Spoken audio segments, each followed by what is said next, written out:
Yeah, so this was my first elk hunt. It's physical. It's been very, very tough. It's about 85 degrees, 6:30 at night. The hunting's been really difficult. It's physically demanding anyway, but when you factor in the heat, it's been really, really difficult.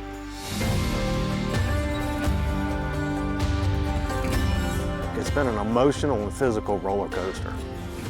When you lose somebody that's really, really close, you look for any side that that person is with you. By the third morning, I was in a lot of pain, and so I grabbed a pair of Austin's boots. I put those boots on, and I felt like I could have hunted for another week.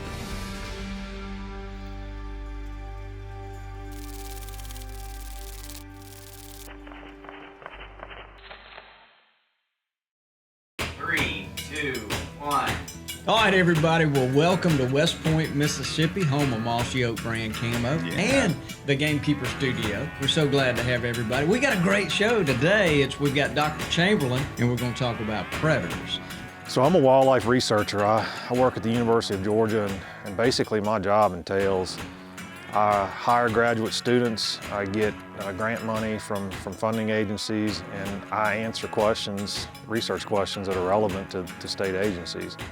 Mossy Oak actually reached out to me when I started posting on social media a couple of years ago, and it was actually Bobby reached out to me and said, hey, we like what you're doing, and we're passionate as a company about wild turkeys, and we appreciate the information you're putting out. And going back in time, I started hearing about Dr. Michael Chamberlain and all this research that he had put together, and was just had some astonishing facts on wild turkey. We all love wild turkey, so really started paying attention to it, and I listened to him talk and read some stuff that he'd written, and was just fascinated with it. And we just started this dialogue. It's been really kind of organic, and started doing podcasts together, and I think it's been a really good relationship. I've enjoyed spending time with all the folks from Mossy Oak, and they've provided me as a company a vehicle to disseminate information, and that's been really helpful, because people in my position need vehicles to get science out. We've actually done 4 or 5 podcasts now, and 2 or 3, maybe 4 television shows. We just kind of hit it off. We all care about the same things. There's a lot of similar values, and Austin, his son, actually was going to school at Mississippi State, and he was an intern for us at Gamekeepers, and so that was another point of connectivity. But through all well, it's been a tough last year for Mike and his family, and boy, we just hate to see what he's had to go through.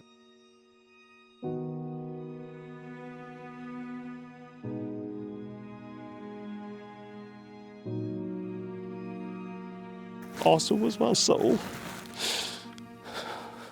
He was my soul.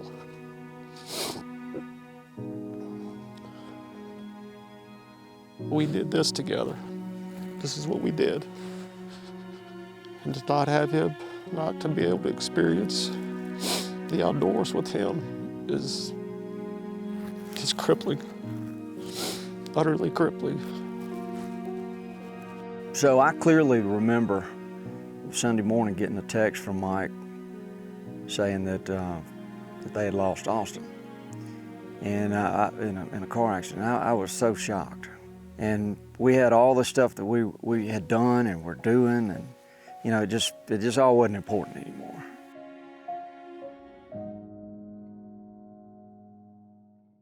So as this kind of progressed, and we did our best to, it's just hard to know what to say or what to do. You just do what you can. But when this hunt opportunity, Daniel Hayes and Toxie, and they had this idea, why don't y'all take him out there to out west? And everybody talks about how soul cleansing these mountains are, and the west is, and the experience, the wide open sky and the mountains. And so we all felt like if he got a chance to get out here and get in these mountains, that it would be a good thing for him and help hopefully help him in the healing process, because it has been a tough road.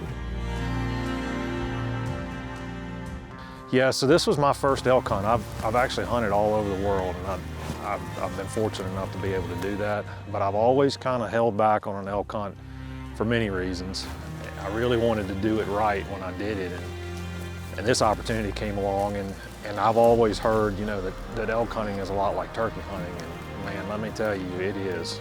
I think one thing I didn't realize is just how visceral, how connected you get to the animal, because like when you're hunting turkeys, it's an engaging type hunt. You're calling to them, they're calling back to you, and there's hours of silence, and then suddenly you have bulls that are bugling and cows that are calling, and it's very, very similar to turkey hunting, just basically on steroids.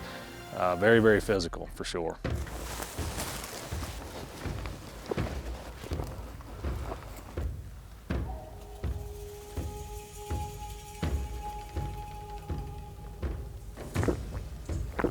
It's about 85 degrees.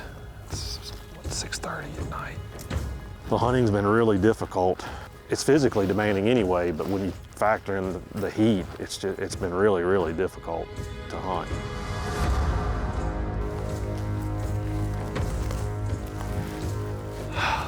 Well, it's the afternoon of day 2, and Dave has decided to kill us.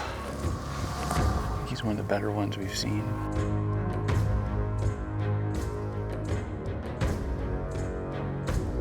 Usually the elk come down, there's a trail that comes right through those sparse aspens right there.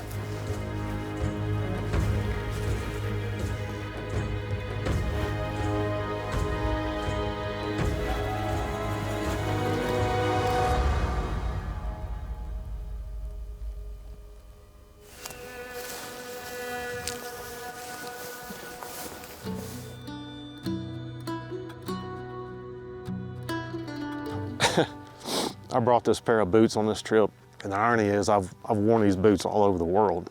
To say they're seasoned would be an understatement. And the first day, I could already feel that this is not going well. By the third morning, I was in a lot of pain, and I didn't want to let on, you know, to Dave or anyone, but it was painful. You know, you always bring spares, right? Spare this, spare that. Well, I didn't have any spare boots, so I grabbed a pair of Austins. And the last time he wore those was in Africa, and they were too big for me. But I figured, you know, you get in a pinch, you got an extra pair of boots. Dude, my feet have been killing me. Kind of wore out the boots I had on, and so I brought a spare. These are Austins, so I'm hoping that his boots are gonna give me some good luck. Last time he had these on, he killed a really nice zebra in Africa, so we're gonna see. Maybe he'll bring me some luck. I put those boots on and wow, feet didn't hurt. I felt like I could have hunted another week. You know, the outdoors can do a lot of good things for people, and we had hoped that this experience out here in these mountains, that it would be cathartic. And in my mind's eye, I'm thinking he's going to be up here on one of these mountains at 8 or 9 or 10,000 feet, and I know he's going to be thinking about Austin. I just know he is, and this is mighty close to heaven up here. And I just got to feel this has been a cathartic experience for him. Got to hope it has.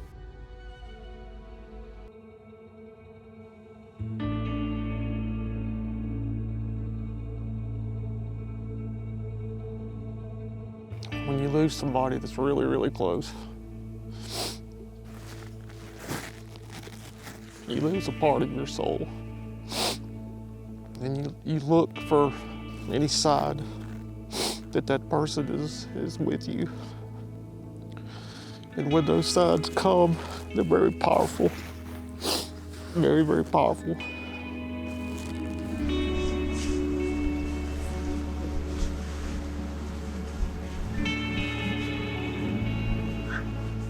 That hummingbirds And he literally flew right to my face. And I looked him right in the eye. And he almost touched my nose.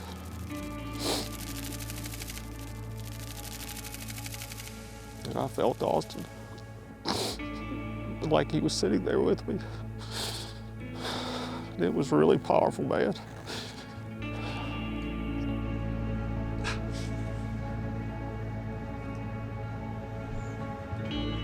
It's hard to be emotional in front of people, but he deserves it. He was my soul.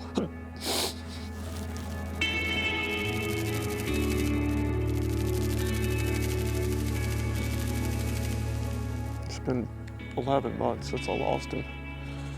And that's the third time that I felt that it was that visceral. There was no question. And the other 2 times have also been when I was hunting, because that's what we did. That was where we connected.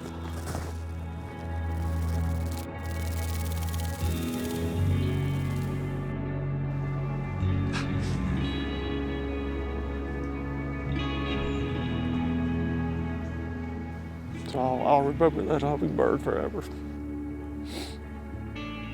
I'll never forget this hunt, because he was there. He was on the side of that mountain with us.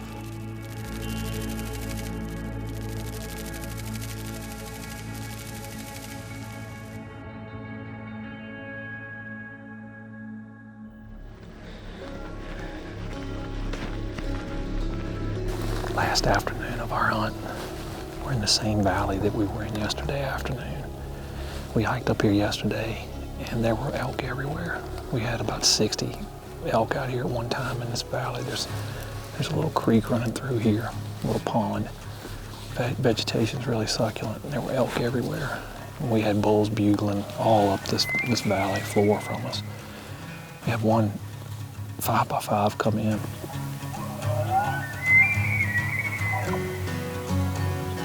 But there were 2 other bulls that were bugling, and one of them sounded like he was coming right in here on us. So we waited and waited and waited, and as Murphy's Law would have it, and it got dark on us. So we've snuck back in here. We're on the opposite side of this valley than we were yesterday. A lot of the action was kind of up this way, so I think we're in a little bit better position this afternoon. And maybe that same bull will come back, and if not, maybe some other bulls will show up. So we feel pretty good about it. So looking forward to it.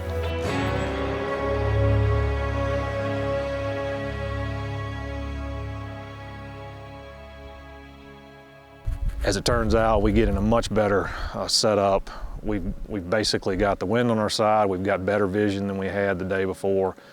And here he comes.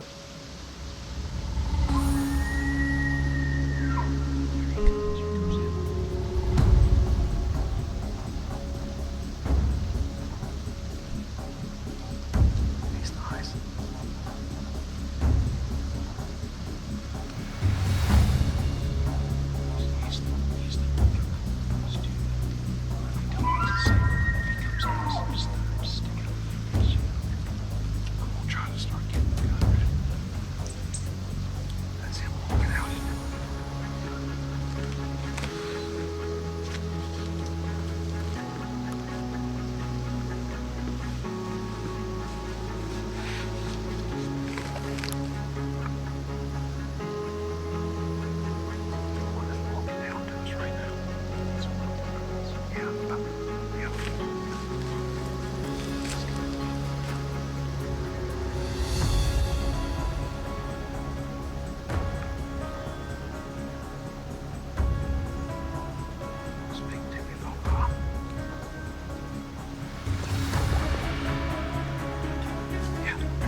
hit him again?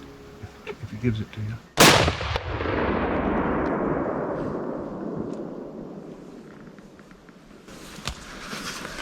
Good job. Good job. Congrats, man. Congrats. Nice.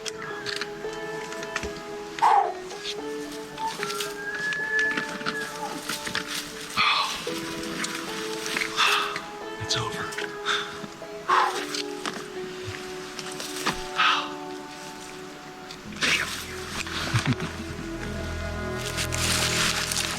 Shook up, man. That's awesome. That was so awesome. Whew. Now I got the shakes. That's good. Now I got the shakes. He's awesome, man. Thank you, man. Thank you so much. Good shooting. Yeah, it was, thanks, man. We it have was worked. a pleasure. We have Yeah. worked our tails off this week. Yeah.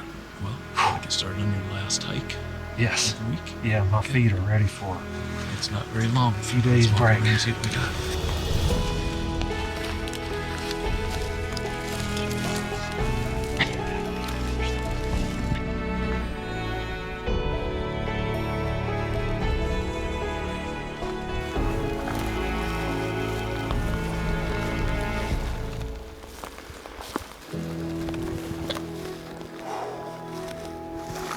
You like him?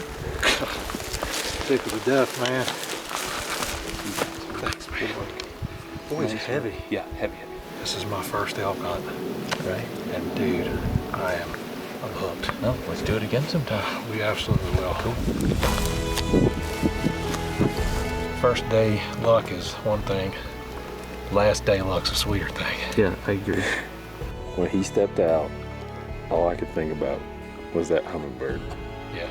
When he stepped back out of the Yeah. Yeah. Don't get me started, man. Another bird. He's wanting you.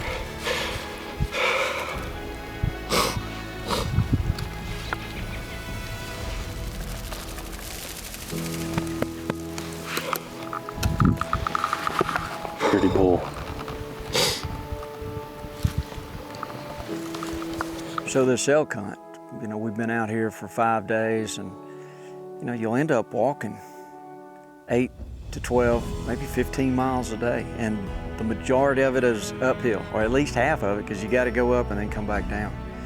Out of Mike's mouth, he talked about how he just focused on the guy right in front of him, his guide. He'd watch his feet and take them one step at a time, and it just kind of made me think, kind of made us all think that that's kind of how you get over or get through something like Mike and his family are going through, and it's just one step at a time, one day at a time. A lot of correlations there.